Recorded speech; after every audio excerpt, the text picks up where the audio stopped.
video today. We finally did it. 2 years and 25,128 miles later. I told myself when I got to 25,000 miles I was gonna do a second review of this bike. Definitely not a lot of people that have gotten this many miles in this short a time on this bike. So I just want to go over some things, the reliability of this bike and issues I had with it or issues I didn't have with it, things I like, things I don't like now after owning it as long as I have.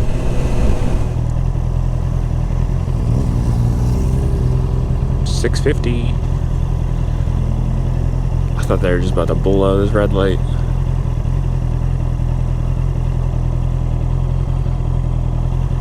Ooh, we're fighting battery. I only got 12% left.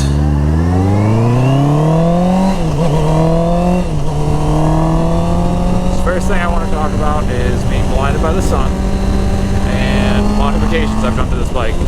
So, first thing I did to it is install the Sprocket exhaust you hear on it. It is the full system, and I left the baffled in it because it was just way too loud without the baffle. Personally, I like riding my bike pretty far, and I don't like being deafened by loud bikes. It's just loud enough that, like, if you're cruising here, it's fine, and if you really crack it open, it gets a lot louder. I don't know.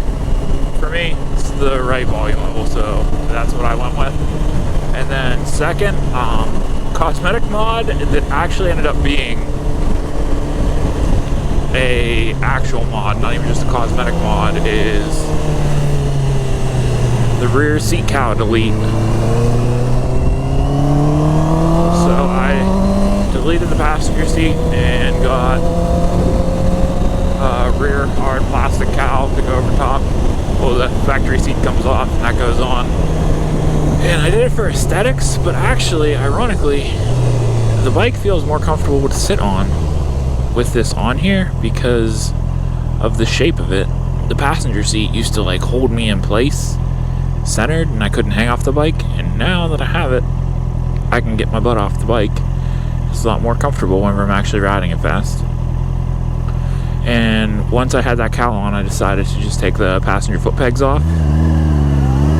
So I took the passenger foot pegs off, you know, to save the 4 ounces of weight, but really the main reason I took it off is because I don't have the passenger seat, so I have the foot pegs. I think it looks a lot cleaner without it. Sorry about that. We are battling everything here today. Daylight, batteries, you name it. We are battling it. Thankfully, I got my other battery charging in my book bag right now, so just keep swapping these back and forth if we have to.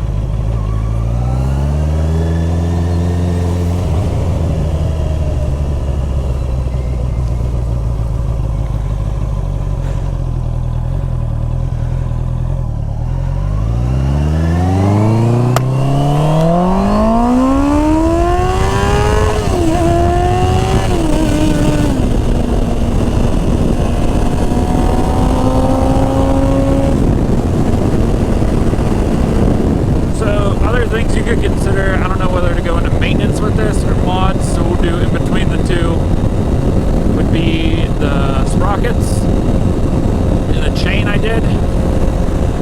I did those right at like 25,000 miles. The factory one was destroyed. I took good care of it. I lubed it every couple 100 miles. It got wet. I typically dried it off and everything. It made a good time, honestly, 25,000 miles, and that's riding like in rain. Probably some salt on the road from in the winters whenever I got a little excited to ride. And then the other thing I did were the EBC brakes. Ugh.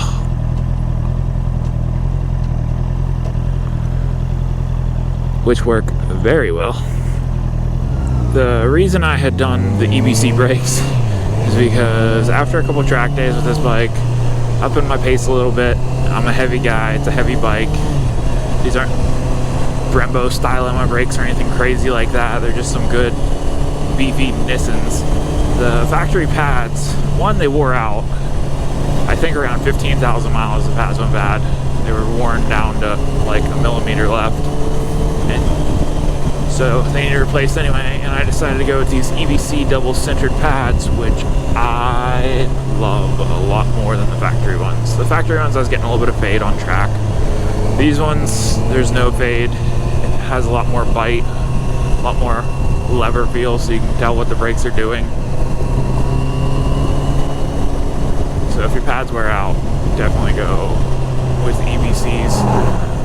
The dumb thing I did whenever I did that, I have a video of installing them, but I only ordered one side because I'm used to changing car brakes, and I thought whenever you order brakes, you would get all 4 pads because it's dual caliper in the front, and it is not. So I only got 2 pads and had to wait and get another set of pads.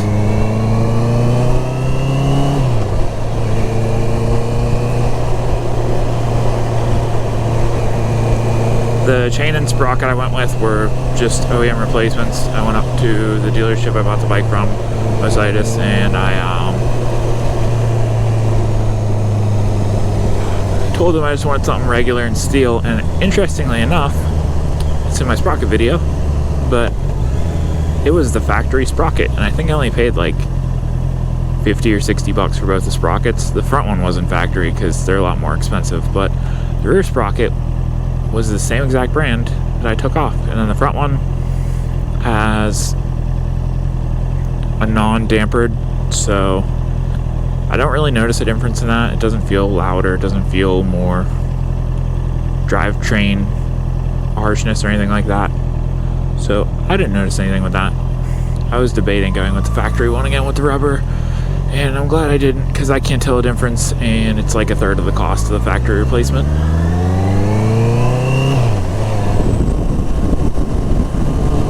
Future upgrades, mods I would do to this bike if I had unlimited cash or money was no object would probably be, well, let's start off with things I'm most likely doing this winter. So this winter I would like to do spark plug, air filter, spark plugs, sorry, there's 4 of them, jeez.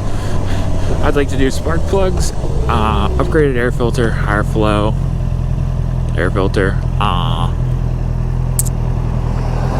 a tune. I'm not sure who I will go with entirely. I've been saying I'm going to get a tune forever, and I feel bad because the fueling on this bike really does not feel that great.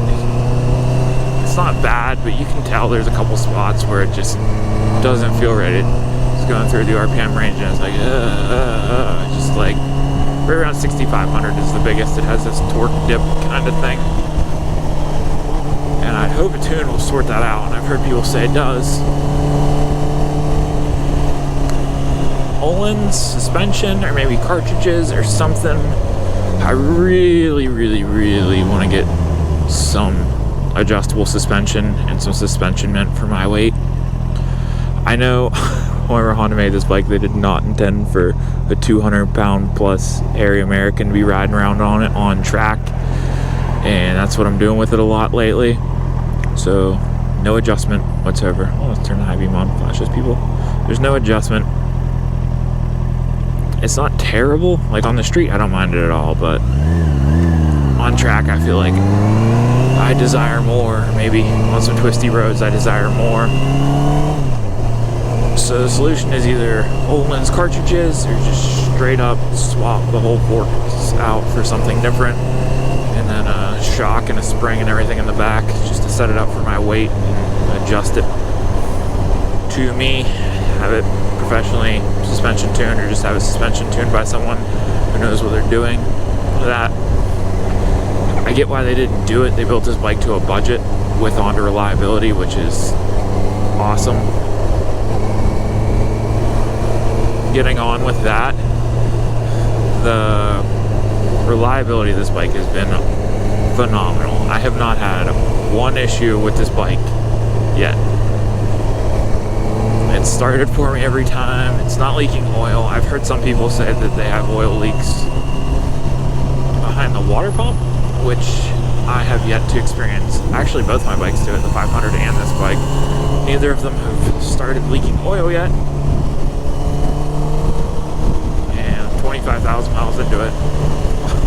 Oh, keep you updated, let you know whenever I start leaking oil, because I feel like eventually it's got to happen. But so far so good, and if that does happen, it's a pretty easy fix. You just change the gasket out.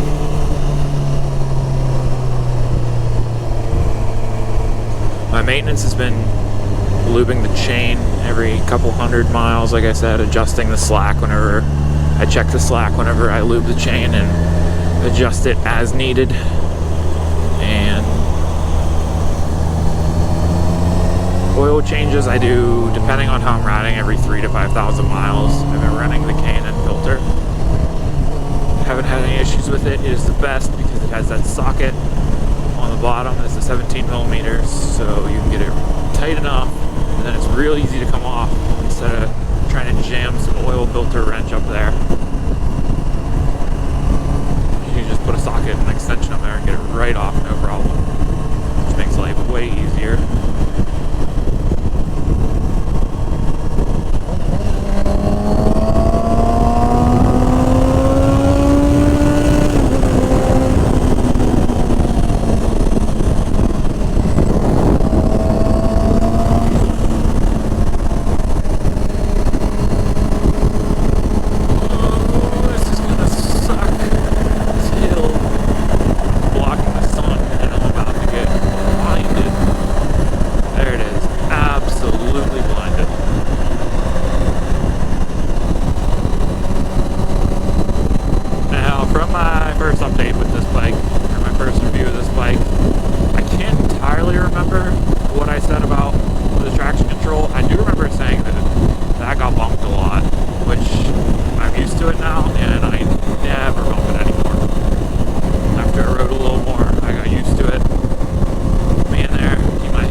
Decided to spin up. I hit the apex, cracked the throttle on a little too eager, and the back tire decided to spin up on me.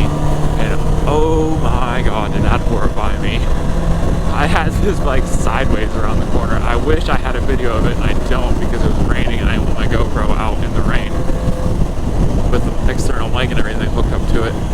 But I just feel a little lazy trying to learn. But geez, I wish you'd have saw that, because this bike was sideways and it scared the hell out of me.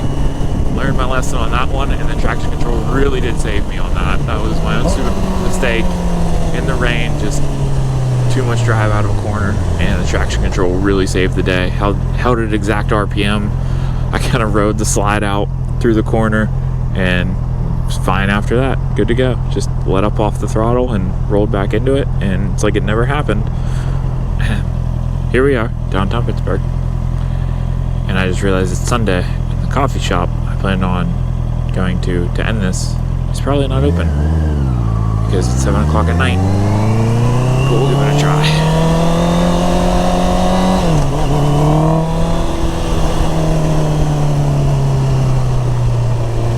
If not, there's a sweet spot. I can go over here and take some photos of my bike. I can go up on Mount Washington.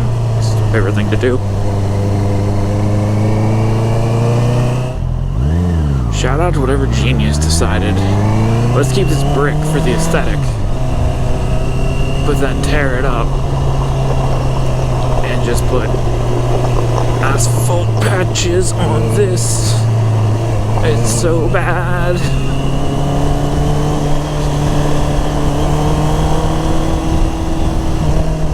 Oh, just missing blocks.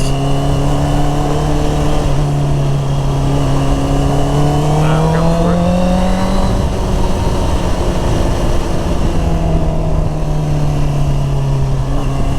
Please be open, please be open. I want coffee. Haven't had any caffeine today. And my 7 late for the next intersection.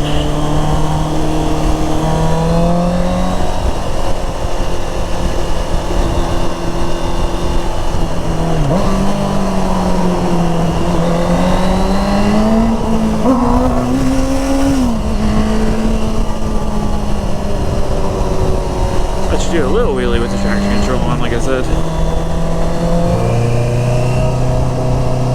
All in all, the second battery's dying. I figure I'll wrap this up here. Am I still happy with this bike 2 years later, 25,000 miles later? Have I had any issues? No. Do I still love the bike? Yes. It is definitely a Goldilocks bike for me. It's just enough. It's just comfortable enough, but just sporty enough for me that I'm gonna keep riding this thing and enjoying it because it is a jack of all trades for sure.